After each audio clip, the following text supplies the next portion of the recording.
Hello everyone, welcome back to the Northwestern Central Railroad. How are y'all doing today? Now for today's episode, obviously you already saw the teaser. If for the 495 people who saw it, you already know what this video is going to be about. Now for this video, we're going to be discussing a little purchase that I made on trains.com. And I feel like this is the best value for money purchase I've ever made on the website by far. So we're just gonna get that out right now.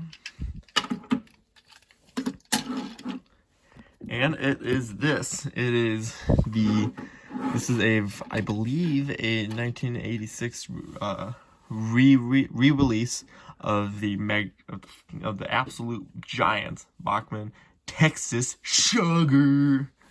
That's what they call it, but pretty much it's a 210-4.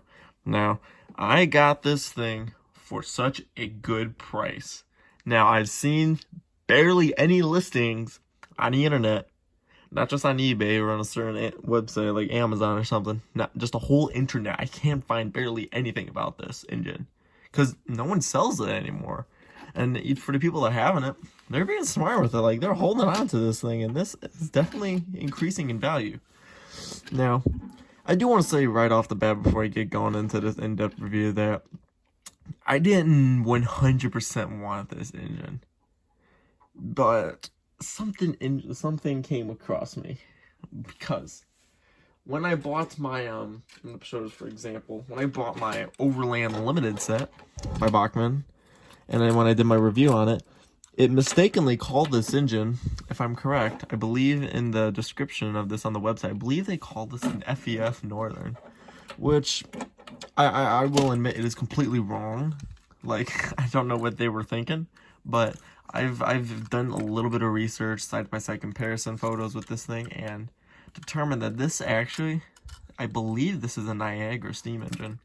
Now, for people who, I don't want to go too much in history of this, just a little quick blurb, but the Niagara, I believe, was one of the best steam engines ever made, considering the fact about coal efficiency, power, and capacity. And honestly, it was pretty cool. Like, I will admit, those specs are pretty damn interesting. But the one thing that I always loved about the Niagara is the tender. Now for the viewers that don't know what YouTuber I'm going to talk about right now, this is one of the biggest, in my opinion, most biggest and relevant train YouTubers. Oh geez, that does HO model railroading and does his own cross promotions with specially designed trains that made for his logo and channel through a little train story called Legacy Station. You already know who I'm talking about if you don't know. If you don't know, this is the man of Eric's Trains, and when he did a video doing a in-depth review of Lionel's O-Gauge Vision Line, I did it again, Niagara.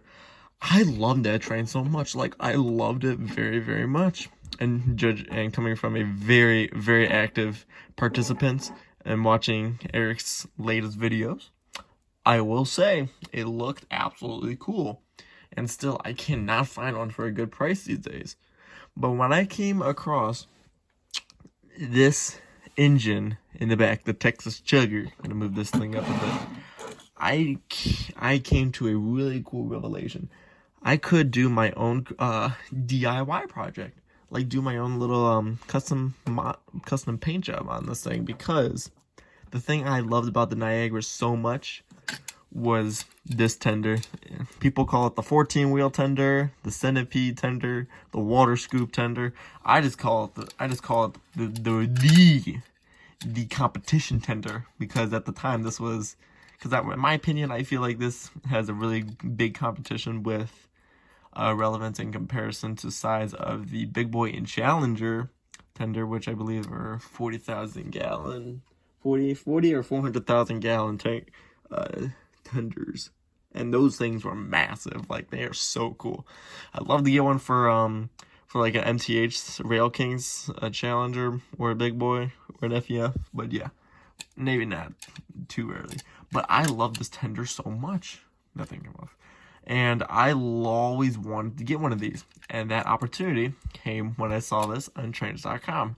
Every single listing for this train there was 3 different, I'm trying to pop this bar back in the way because they keep coming out. There are 3 different types of paint schemes that I believe Bachmann did for this in the 80s. They did a Santa Fe one, they did a Pennsylvania one, and they did a Pilot one, which I believe looks the exact same color as this, but without any stamp sheeted printed decorations on it, like little cab numbers. It was just completely black without any road name or road number. Now, I believe since the 3 of these, only 2 of them actually had a chip in it. Not a chip, a little connector piece in the cab of the engine that you'd connect a tether from the tender to the engine, and you will get sounds. Like, it actually had digitalized sounds. And I think it's a really cool idea for the time. It works so much. But you don't see a wire here because I took the thing out. But we'll get to that later. So yeah, there was a little port that you would plug in to the cab of the engine, and that would create a sound for every time when the wheels started moving, the thing would get a chuff. Now, this tender's wheel is completely plastic, so it's not like the sound chuffing mechanism in Lionel's trains these days, especially in their new HO product line, because I believe they just put a magnetic wheel that wraps around one of the trucks on the tender, and it would simulate however fast that tender is moving. It would simulate chuffs, so it would never be connected to the engine. So it'd just be making sound by itself, kind of exactly like my Polar Express tender with the rail sounds with it.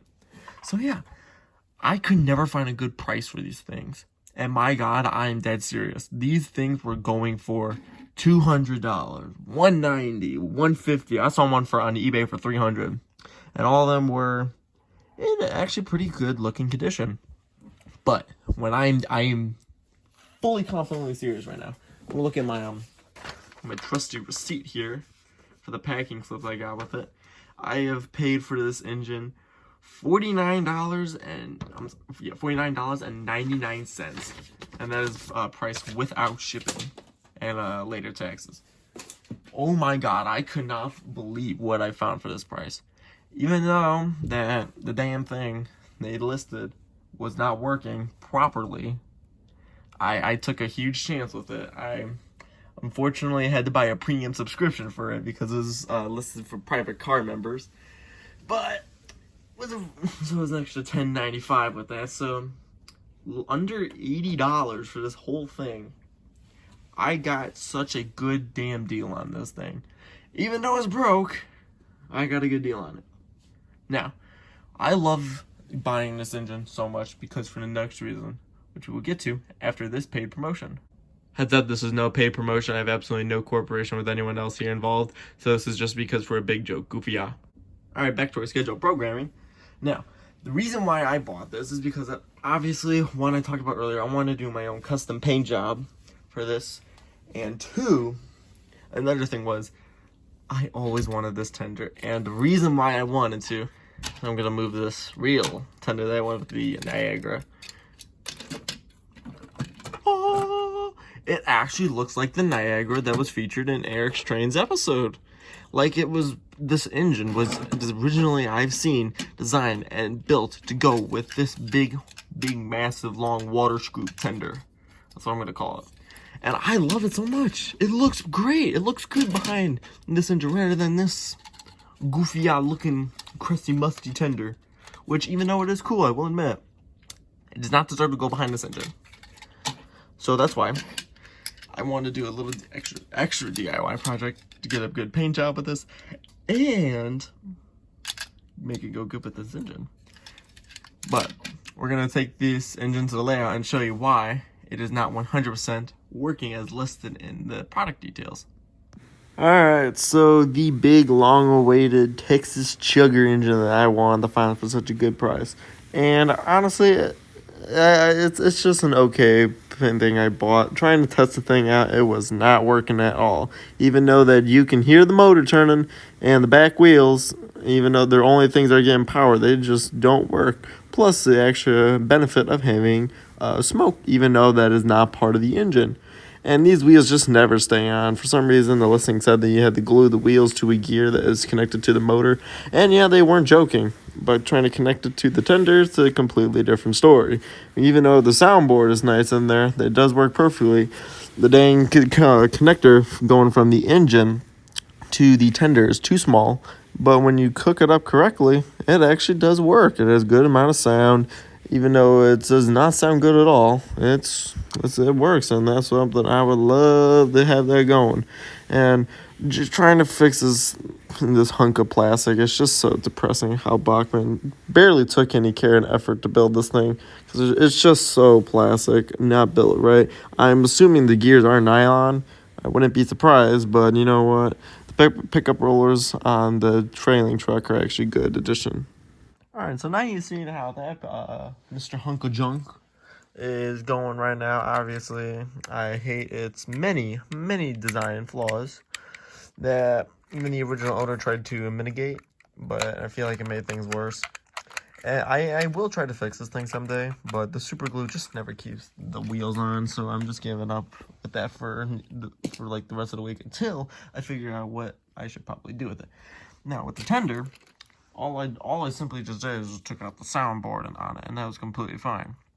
Nothing bad about it. It works perfectly. I'm gonna keep it in that condition. Now, for the engine of the Overland set, it was lacking something that I really loved, this tender.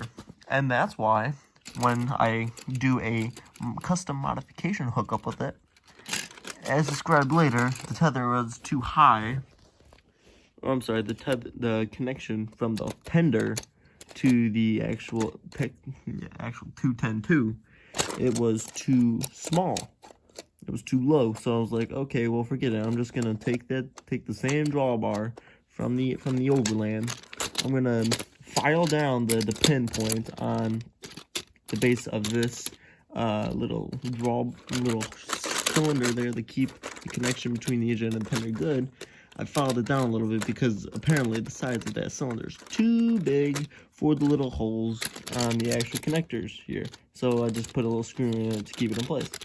And I'm just going to do a quick little test run here. It runs great. Besides this engine being an absolute bane of my existence, it's not bad. Like, it looks proper with it. Running it around, like, it looks like a real beefy engine.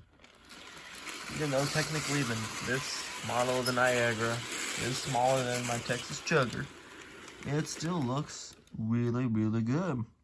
Now, would I recommend anyone doing this? If you really want to, but I would say probably not, because if you're not going to use the engine, why buy it? But you can't find this tender anywhere for anything under $100. All I found was Bachmann Plus Niagara models, and I would say this is a good substitute for it. So yeah, let's run this little engine around a bit with this new modernized tender. Alright, so here are my final thoughts on my purchase from Trains.com on this Bachmann HO Texas Chugger. Now, I think it's a good deal for what I got for it, but this is going to be my first DIY project, or first servicing of this train. I think it's going to be really nice, even though I'm going to absolutely hate it because I just don't know how to do this. But that is the way you got to learn in the hobby. You got to experience the gold without any sort of education, and you'll perfect it nonetheless very quickly. Now, I do have to do some extra modifications to the tender if I want to keep it connected to my UP Niagara. I do have to file down the certain connection point on the tender because the drawbar connected to the engine is still too high for it. But besides that point, I mean, I'm not sure if I'm going to use this exact tender for the original 210.4. Again, I'll probably use the one for the Overland Limited. But you know what? It's fine. It definitely does the job. And I would highly not recommend doing this because I feel like this is something that I just want to do. But yeah, this is going to be the end of the video. Like, subscribe, comment down below on anything interesting you find about it. And that's it.